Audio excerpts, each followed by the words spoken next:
continue un nouveau live, un live un peu spécial. La résidence-service est-elle un placement comme un autre? C'est vrai que ça télescope un peu l'actualité, on y reviendra tout à l'heure. Pour adresser cette question, je suis avec deux spécialistes. D'abord, Laurent Jourda. Laurent, bonjour. Bonjour. Laurent, vous êtes directeur commercial de Résidétudes. Et puis, à vos côtés, Étienne Jacot. Étienne, bonjour. Bonjour Frédéric. Étienne, vous êtes le fondateur du Revenu Pierre. On reviendra sur le métier de l'une et l'autre structure pour démarrer. Alors, puis je vais un peu vous demander tout à l'heure de réagir un peu sur cette actualité assez tragique autour des EHPAD, parce qu'on se dit que c'est quand même pas un business comme un autre. Mais avant d'aborder cette question, est-ce qu'on peut faire un petit bilan 2021? Est-ce que ça a été une belle année? Moi, j'ai l'impression que sur les professionnels de la finance qui sont sur les marchés financiers, 2021 a globalement été une belle année. Est-ce que ça a été le cas pour vous? Oui, on peut dire ça. Bon, les fondamentaux sont restés bien orientés, comme on dit. Ouais. Des taux d'intérêt bas, une demande qui reste soutenue. Bon, la bourse, les autres supports financiers sont un peu au sommet. On se dit, il faut diversifier. Voilà. Et donc, il y a toujours cet engouement depuis maintenant plusieurs années sur l'investissement immobilier en général et en particulier sur l'immobilier géré. Qui se développe chaque année sur des nouveaux concepts en plus. Résidétudes, à l'origine, votre structure était spécialisée sur de la résidence études. Et puis ça a évolué. Voilà. Alors on est toujours beaucoup investi sur l'étudiant, puisque même en 2021, on a ouvert encore 7 résidences sur ce segment-là. On est leader au niveau national, on est le premier opérateur privé sur le marché de l'étudiant, avec 15 000 logements à peu près, sur 115 résidences. Et depuis 2006, maintenant, on s'est intéressé finalement avec les mêmes recettes qui sont liées à la croissance. C'est le service. La croissance démographique des marchés, au segment senior, en travaillant donc sur les résidences, en proposant à l'investissement des résidences services seniors. Des résidences seniors et pas des EHPAD, on y reviendra. Étienne Jacot, même question 2021, c'est un bon cru pour vous sur le Revenu Pierre? C'est un très bon cru. L'immobilier en général a été un grand cru en France et l'immobilier géré finalement a assez bien résisté à la crise sur 3 des 5 segments qui sont les résidences d'étudiants, les résidences seniors et les EHPAD dont on va sans doute reparler.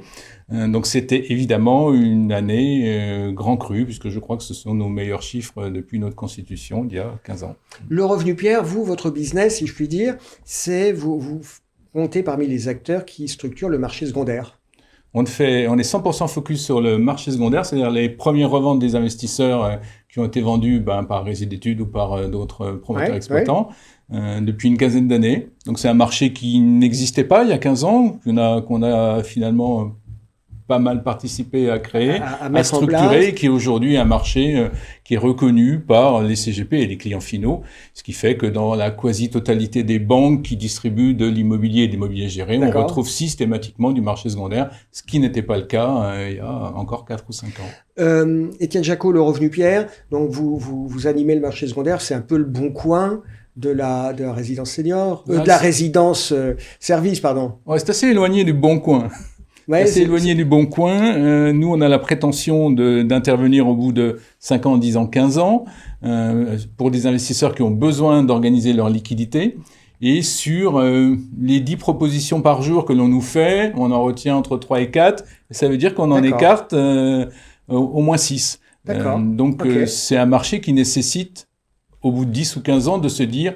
Cet actif, il est génial. Cet actif-là, il est moyen. Cet actif-là, c'est pas pour moi. Ok, vous n'êtes pas qu'une place de marché, vous faites un travail de tri. On a fait le choix d'être positionnés les meilleurs des résidences, donc le tiers qui peut être repackagé et reproposé à des CGP, à des banques qui ont besoin de proposer à leurs clients de la sécurité, donc du long terme, etc., etc. Donc évidemment les meilleurs. Voilà. Ok, c'est clair. Et c'est vrai que le dernier tiers dont je parlais tout à l'heure se revend sans doute sur le bon coin ou se revend avec plus de difficultés. Mais on est très éloigné du bon coin. Mais c'est pas votre business. J'espère ne pas vous avoir vexé. Laurent Jourda, Étienne Jacot nous dit, il y a une quinzaine d'années que ça se structure. Qu'est-ce qui a changé en 15 ans sur ce segment, ce business, ce marché des résidences-services? Vous-même, vous dites, on a commencé avec de la résidence étudiante et puis on a évolué. Il y a beaucoup de choses qui ont changé en réalité. D'abord, dans la structure des produits proposés, les logements. Les logements étudiants ont beaucoup évolué en 15 ans. Je ne sais pas si on aura le temps de l'évoquer ici. Le marché du senior aussi, qui n'existait pas il y a 15 ans. Nous, on s'est lancé en 2006. Enfin, il était balbutiant il y a 15 ans. À la fin de l'année, on aura 76 résidences en gestion, donc livrées. Donc, c'est un marché qui s'est lui, beaucoup développé. Et ce qui a changé aussi, c'est la structuration du marché. C'est un produit, c'est vrai, son talon d'Achille, si on peut dire ça comme ça, c'était sa seconde vie, c'est-à-dire la liquidité. La liquidité. Et aujourd'hui, non seulement on peut voir à travers l'existence de pure players, ça c'est plus un sujet, et beaucoup de promoteurs ou de gestionnaires se sont aussi lancés dans ce marché de revente. C'est-à-dire que nous-mêmes, on offre aussi directement à nos investisseurs des sorties intéressantes. Étienne Jacot, même question. En 15 ans, qu'est-ce qui a bougé selon vous ? On a juste montré que la liquidité des produits vendus par les promoteurs exploitants se revendait, donc avait une liquidité dans le cadre... ce qui pouvait être un frein pour certains ce qui était une incertitude pendant très longtemps. Quand on a commencé ce métier, on avait la question permanente. Est-ce que ça se revend ? Les promoteurs disaient, est-ce que ça se revend ? Bon, écoutez, le sujet ne se pose plus. On a en permanence sur le marché 2000 lots en permanence sur l'ensemble des acteurs qui font le même métier que nous. Donc, le sujet est clos sur la liquidité. Et ensuite, on a travaillé de plus en plus la logique de l'obsolescence du produit. C'est-à-dire un produit étudiant, ça dure quoi ? 30 ans, 40 ans ? Voilà, au bout de 40 ans, ça devient une copro classique. Hein. Donc, on tient compte de ce style de choses. Un produit EHPAD, ça a aussi une obsolescence, mais au bout de 40 ans, la transformation n'est plus la même. Ouais. Voilà. Donc, voilà tous les sujets que l'on traite sur le marché secondaire. Est-ce que le produit est toujours à niveau ? Est-ce que le produit, où il se situe dans la courbe d'obsolescence ? Est-ce qu'on peut faire un petit point, pas très technique, mais un peu factuel sur le bénéfice fiscal qui peut être attaché à la résidence-service, le LMNP, etc., qui se lance ? Le bénéfice fiscal, c'est toujours le même. En tout cas, pour les acteurs qui viennent sur le marché secondaire, qui ne sont pas tout à fait les mêmes ou pas du tout les mêmes que ceux qui viennent sur le marché primaire. Ceux qui viennent sur le marché secondaire, ils viennent pour chercher une rente stable dans le temps avec une absence de fiscalité. Pourquoi ? Parce que les biens s'amortissent et la base taxable étant plus faible, l'absence de fiscalité est évidente. Donc, c'est l'inverse du revenu nu. Donc, ceux qui viennent sur le marché secondaire, ils cherchent de la rente, pas de crédit d'impôt, pas de réduction d'impôt, pas de remboursement de TVA. C'est pas du tout des sujets qui les préoccupent. Je veux placer 100 000 €. Ça sortait de l'assurance vie, ou ça sortait d'un héritage ou d'une vente de je ne sais quoi, et je veux une rente avec le moins d'impôts possible, qui soit stable dans le temps, c'est-à-dire ma rente, elle tienne dans le temps, et avec une valeur qui est conservée dans le temps. J'ai pas dit que ça allait générer de la plus-value, hein, mais c'est stable, et c'est liquide à la fin. Ok, c'est très clair. Laurent, même question pour vous. C'est vrai que les objectifs sont un peu différents. Pour le primo-accédant, lui, il vient chercher de la rente et de la sécurité liée au support immobilier. Il vient chercher du rendement. Il vient chercher du sans impôt. À 80% des cas, premier avantage fiscal, déjà, il économise la TVA, 20% de la valeur du bien. En plus, nous, on a le bon goût de faire l'avance de cette TVA pour l'investisseur. Donc, c'est déjà un premier avantage. Après, le sans-impôt à travers la fiscalité du LMNP. Donc, on amortit 85% de la valeur du bien. Donc, c'est du sans-impôt. Donc, c'est important. On économise sa tranche fiscale et toutes les taxes et contributions sociales et autres. Donc, c'est un avantage... déjà, c'est un bon avantage fiscal et qui dure très longtemps. Ça dure, selon les montages, si on fait du crédit, etc., ça va durer plus de 20 ans. Contrairement à des dispositifs fiscaux sur lesquels on est sur des réductions d'impôts plus courtes. Et nous, on a aussi notre petit dispositif de réduction d'impôts qui est le Censi-Bouvard. On en fait un peu. Alors ça concerne l'étudiant et le senior. Mais dès qu'on explique les chiffres plus précisément aux investisseurs, voilà, il n'en reste plus qu'une quinzaine de % qui vont là-dessus, parce qu'ils comprennent que l'amortissement, c'est quand même à long terme beaucoup mieux. Est-ce qu'on peut revenir sur l'engouement des investisseurs ? Parce qu'il peut y avoir plusieurs moteurs. Il peut y avoir la dimension, le bénéfice fiscal. Il y a aussi ce qu'on évoquait en début de live. Je crois que c'est vous, Laurent, qui disiez, oui, quand les marchés actions sont un peu compliqués, on a un peu envie de sortir des marchés financiers. Et puis, on se tourne un peu vers des actifs qui semblent plus stable. C'est quoi les motivations Puis c'est peut-être pas les mêmes c'est pas les mêmes. Sur le marché primaire et secondaire. Alors beaucoup viennent chercher de la rente, hein, c'est quand même le gros c'est quel profil? L'investisseur, c'est des gros tickets, c'est des petits tickets? Nous, le panier moyen, il va être à peu près un peu plus de 200 000 euros hors taxe dans le neuf. Donc voilà, c'est pas rien. Hein. C'est des gens qui viennent chercher de la sécurité, ça c'est indéniable. Et là, le nouveau petit facteur là qu'on voit commencer à revenir, c'est se préserver aussi de l'inflation. Parce que voilà, c'est aussi, on parle beaucoup, on en parle depuis plusieurs années, mais là, ça a l'air d'arriver. Ça y est, ça frappe à la porte, là. Et finalement, le seul produit support qui préserve le capital de l'inflation, c'est l'immobilier. Puisque à travers le bail commercial, qui est la clé de voûte de notre système, qui est indexé voilà, sur l'indice de revalorisation des loyers, qui en gros va suivre l'inflation. Donc c'est aussi une manière de préserver son capital de ce phénomène-là. Et vous disiez c'est un panier à 200, 250 oui, c'est ça. euros. Oui, donc c'est un panier assez conséquent. Oui, on peut dire ça. Ouais. Alors chez nous, on est sur des paniers significativement assez différents. Plutôt, c'est 120 000 euros le prix moyen, donc plutôt 80-90 en étudiant et 150-180 en EHPAD. L'engouement, c'est aussi, alors certes, c'est la fiscalité, la rente, l'absence de... C'est aussi, je ne m'en occupe pas. La tranquillité d'esprit. J'ai pas sur les marchés actions à suivre. Et je ne veux plus gérer de l'immobilier en direct comme je l'ai fait quand j'étais plus jeune. Oui. Donc les profils d'investisseurs, ils sont chez nous relativement âgés. L'investisseur moyen, il a 55 ans chez nous. Et il est 60% en cash et pas en crédit. Mais parce qu'il a vécu plusieurs vies. Il a, comme tout le monde, investi en nu, puis il s'est fait rattraper par la fiscalité, puis il a eu des problèmes de locataires un petit peu compliqués. Après, il a fait du meublé, il a compris pourquoi, et après, il s'est fait approcher par un CGP parce que plus il avance dans l'âge, plus il a un CSP+, puis à un moment donné, il est une cible, il commence à faire du géré. Donc, il fait du géré sur le marché secondaire relativement tard, et il investit majoritairement en cash. Et ceux qui n'investissent pas en cash, ils ont 45 ans, et ils ont financé leur résidence principale, et ils veulent avoir un complément de revenu 12 ou 15 ans plus tard. Voilà les profils. Je pense que dans le neuf, ils sont peut-être un peu plus jeunes, je trouve. Ils veulent plus se constituer un patrimoine, tandis que nous, ils veulent préserver le capital qu'ils ont récupéré de leur travail ou de leurs héritages ou d'autres choses. Voilà. Ok. C'est intéressant, vous êtes assez complémentaires. C'est vrai que vous êtes sur le même marché, mais pas exactement sur le même segment. Vous travaillez l'un comme l'autre avec des réseaux de partenaires CGP. Je suis CGP, j'ai surtout l'habitude de faire des placements financiers. Je me pose la question d'aller sur la résidence-service, sur la LMNP, etc. Si vous deviez me pitcher pendant une minute ou deux, qu'est-ce que vous me diriez? Les bonnes raisons, mais des raisons objectives, quoi, pas que du marketing. Si vous deviez me pitcher.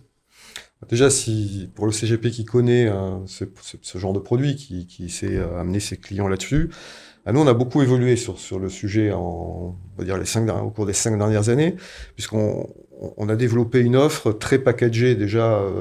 Le produit en lui-même est totalement packagé. Hein, on propose les services d'un cabinet comptable avec des prix très très tirés. Donc l'avance de la TVA, comme je l'ai dit. Ouais.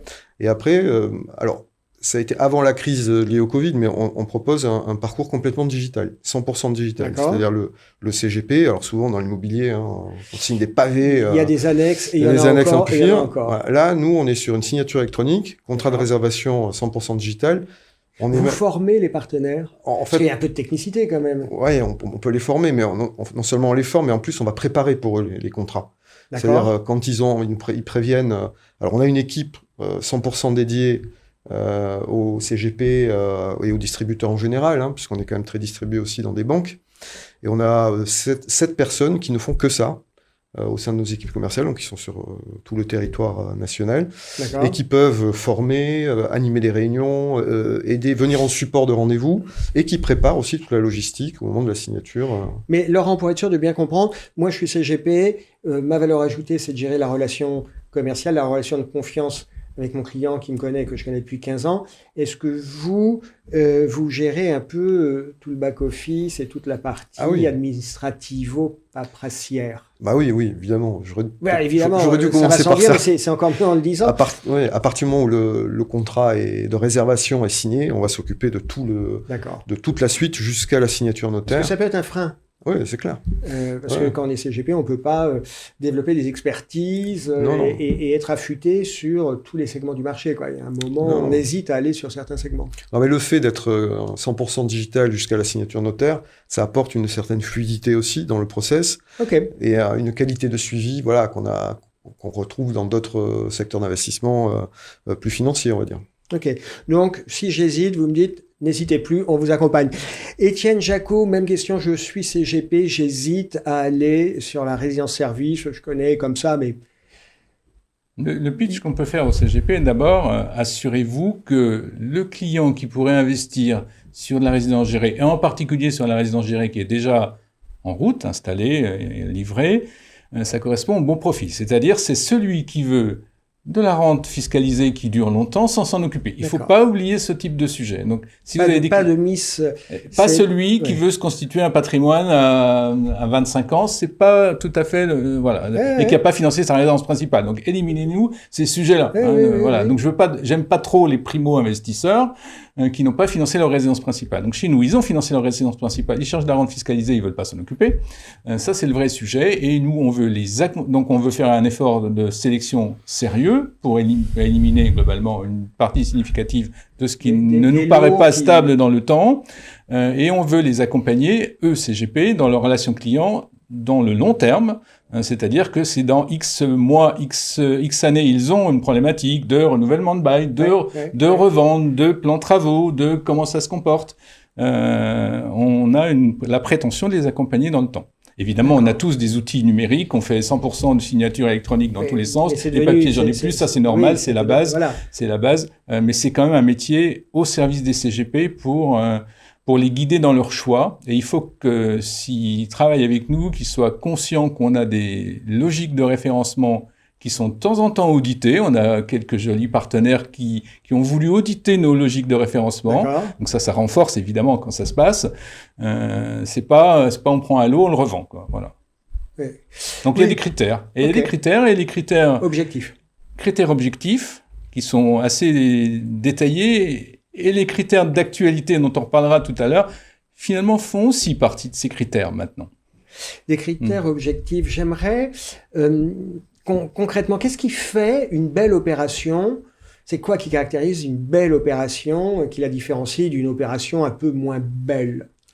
C'est plus facile pour moi de répondre. Allez, mais quand même, je veux que Laurent Jourdain... Nous, on arrive à la fin, donc c'est plus facile de dire, celle-là, c'est une bonne opération. Ça, je prends. Qu'est-ce que vous prenez pas, par exemple ? Je ne prends pas une résidence qui est en perte d'exploitation structurelle, c'est-à-dire dont l'exploitant sur la résidence perd de l'argent. D'accord. Tant qu'il n'a pas un compte d'exploitation qui fonctionne, donc un fonds de commerce positif, c'est pas pour nous. Pourquoi ? Parce qu'un jour, il y aura une discussion. Il y a toujours un bon contrôleur de gestion, un bon directeur financier qui dit, écoutez, j'en ai marre de ces loyers stratosphériques.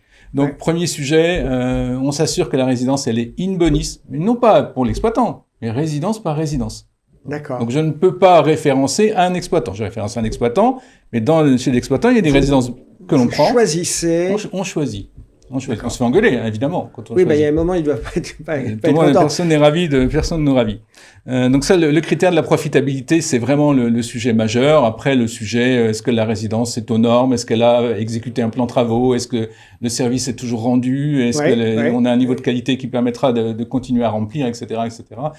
Ça fait partie des autres critères. Puis après, vous allez... trouve les critères classiques. Est-ce que c'est un rossignol ou est-ce que le produit a été entretenu? Oui, est-ce que j'ai une bonne adaptation entre emplacement et destination? Si je fais du senior et de l'EHPAD, si j'ai des maisons de santé, un hôpital, pas très loin, un parc, c'est des sujets, un centre-ville pour les résidences seniors, c'est des sujets assez basiques, mais encore faut-il que ça fonctionne comme ça. Voilà. Ok. Donc, on essaye d'éviter les rossignols, les choses qui ont mal été entretenues, les choses qui sont structurellement pas à l'équilibre. Laurent Jourdain, vous lancez des opérations. Alors, on ne va pas vous demander de livrer tous les petits secrets, mais selon vous, qu'est-ce qui différencie une belle opération d'une opération moins belle? Nous, déjà, on a une vision qui va peut-être sembler étonnante. On n'a pas forcément une vision de promoteur, on a une vision de gestionnaire. Ouais. C'est-à-dire, quand on va sur une opération... Ça rejoint ce que disait Étienne Jacot. On analyse le dossier sur des fondements de gestionnaire, c'est-à-dire l'adéquation entre l'emplacement et le marché auquel on va s'adresser. Si on commence par l'étudiant, bon, c'est peut-être un peu prétentieux, mais 95% des projets étudiants en France, ils passent par chez nous à un moment donné, dans le privé. On vient nous solliciter en tant que gestionnaire d'abord, parce que on a une très bonne réputation sur le segment étudiant, et ça rassure beaucoup une mairie de savoir que c'est Rési d'études, à travers sa marque Les Estudines, qui va gérer une résidence étudiante. Pour le promoteur avec qui on va s'associer, ou nous, quand on y va tout seul, ça facilite les relations, les bonnes relations avec la mairie. Donc c'est très important. Et c'est un actif à protéger, c'est-à-dire que vous avez construit une image sur une qualité de service et donc vous ne pouvez pas la bazarder. Vous ne pouvez pas faire n'importe quoi. Après, je nuancerai le propos en disant c'est pas parce qu'une résidence a été rentable pendant 15 ans qu'elle va continuer à l'être pendant 15 ans. Il faut être très très vigilant là-dessus. Sûr, pourquoi ? Parce que, par exemple, en étudiant toujours, il y a il y a des constructions nouvelles chaque année, parfois trop. On considère que le marché étudiant, par exemple, c'est un marché mature sur lequel il faut être très vigilant en investisseur, que ce soit marché primaire, marché secondaire. C'est tout ça est dans le. Est-ce que vous voulez dire qu'il y a des constructions de médiocre qualité, c'est ça ? C'est pas tellement la construction parce qu'on est tous soumis aux mêmes normes. Après, la différence, ça va être les nouveaux modes d'occupation, le co-living, les espaces communs. Bon, ça, tout le monde, grosso modo, on est tous à peu près compétents sur ces clés-là. Non, c'est pas la qualité, c'est le devenir en tant qu'exploitant. C'est-à-dire, est-ce qu'on arrivera à remplir la résidence au prix où on veut la remplir. Oui, un prix qui soit viable. Donc, on fait des analyses de concurrence. Alors, on en fait pour l'étudiant, on en fait beaucoup pour le senior aussi. C'est exactement les mêmes choses. Et comme on veut pas s'auto-intoxiquer, parce qu'on trouve tous nos programmes très très beaux, on fait faire souvent les études par un tiers, par une voire deux sociétés externes, indépendants, avant d'y aller. D'accord. Que ce soit en senior et en étudiant. Bon, en étudiant, on a nos propres critères d'évaluation. Mais en senior, les études, elles sont vraiment très très poussées. Elles sont poussées très très loin. C'est-à-dire qu'on va scanner tout le marché présent et futur, tel qu'on peut le connaître, parce qu'on sait 3-4 ans à l'avance ce qui va se passer autour de nous. Et c'est très important pour le lancement d'une résidence. Donc un emplacement qui va sembler magnifique en termes de promotion, je suis désolé, s'il y a déjà une résidence en construction et puis 2 autres qui arrivent derrière, pour la remplir en senior, ça va être très compliqué. Ou alors il va falloir se faire la guerre des prix. Donc il faut vraiment, ça met en péril tous les édifices. On suit la branche sur laquelle on est et on reste sur notre vision gestionnaire. Et la logique du prix que l'exploitant sert à son propriétaire, c'est super clé, parce que ça lui permettra peut-être de résister à une concurrence plus difficile X années plus tard, et vous allez être surpris. Quand on a un vendeur qui nous appelle et qui nous dit « j'ai un studio dans telle ville à vendre », on lui pose 2 questions. Rien d'autre, 2 questions. Dans quelle ville, avec quel exploitant et avec quel loyer. Avec quel loyer, voilà. Et on sait immédiatement si ça marche ou si ça marche pas pour l'exploitant. En gros, c'est ça. J'ai un studio dans Lyon 7e à 3 500 € de loyer. On se dit « ça fonctionne ». Mais j'ai le même qui me dit, j'ai un studio à Lyon 7e qui fait 18 mètres carrés et j'ai 4 300 de loyer. On se dit, ça doit être bien difficile pour l'exploitant. Ou alors, faut positionner la résidence d'une certaine façon, etc. Et donc, un jour, ça renégocie, ça n'entretient plus, etc. Voilà, ça va gratter quelque part. Ça doit gratter quelque part. S'il sert de trop, si l'exploitant sert de trop, il y a un moment, soit le locataire, il va bloquer, soit ça va être au détriment de la maintenance. Enfin, il y a plein de coûts. Parce qu'il a raison, Laurent a raison. La concurrence existe entre établissements, donc il faut savoir, en tant qu'exploitant, pouvoir y résister. Laurent, vous faites de la résidence senior. Il y a un sujet d'actualité sur lequel j'aimerais vous entendre l'un et l'autre. Alors, c'est vrai que quand on avait préparé ce live, ce sujet d'actualité n'existait pas. C'est une actualité assez brûlante. Ça concerne les EHPAD avec des mauvais traitements, des traitements indignes. Ça boucle un peu sur l'intitulé de notre live. Résidence-service, un placement comme un autre. Est-ce que la résidence-service, que ce soit résidence étudiante ou résidence senior, est-ce que c'est un placement comme un autre ? Je vais prendre la parole. En immobilier, c'est un placement comme un autre si ça répond aux questions, l'emplacement versus l'emplacement destination, la sécurité des loyers, la profitabilité de la résidence. Donc, sur la première partie, oui, c'est de l'immobilier comme un autre. Il y a des rationnels. Il y a du rationnel, ça doit protéger le capital, etc. Mais on est sur des thématiques, l'étudiant, le senior, l'EHPAD, et notamment l'EHPAD, où on traite de l'humain. Et si on traite de l'humain, on le fait avec des moyens humains. Et globalement, ça n'est pas une thématique comme une autre. Ce n'est pas une thématique comme une autre. Et on voit évidemment même les investisseurs finaux se disent aujourd'hui, ah oui, j'investis dans de la résidence d'étudiants. Oui, je comprends parce qu'il y a j'ai eu mes enfants étudiants, ils ont besoin. Moi, j'ai eu du mal à les loger. J'ai compris. J'investis dans de l'EHPAD. Certains peuvent avoir un retrait en disant est-ce que je mettrais mes parents en EHPAD? Est-ce que c'est bien éthique? Comment ils sont traités? Est-ce que je les mettrais dans celui-ci? Et comment avoir de la visibilité? Évidemment, bien sûr, ce n'est pas un sujet comme un autre. Et ça va faire partie des critères. Ça va faire partie des critères. Ça ne le fait pas encore trop.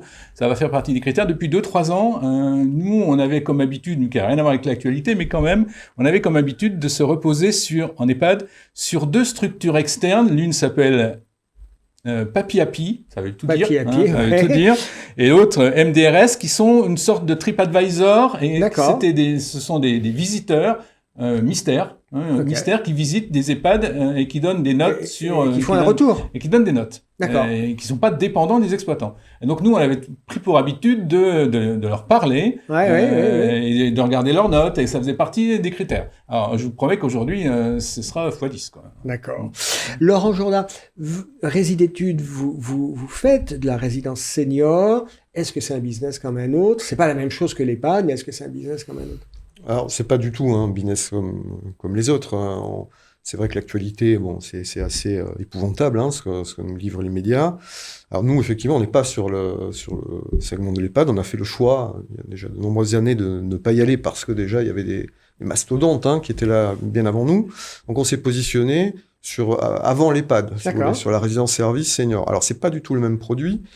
En plus, nous, on l'a abordé sous l'angle un peu médico-social, c'est-à-dire qu'on a racheté, comme on n'a pas de grand savoir-faire là-dessus, on a racheté un petit opérateur qui venait du médico-social, qui avait 5-6 résidences. D'accord. Et on a appris ce qu'était le service à la personne, puisqu'on a tout basé là-dessus, nous, sur notre offre.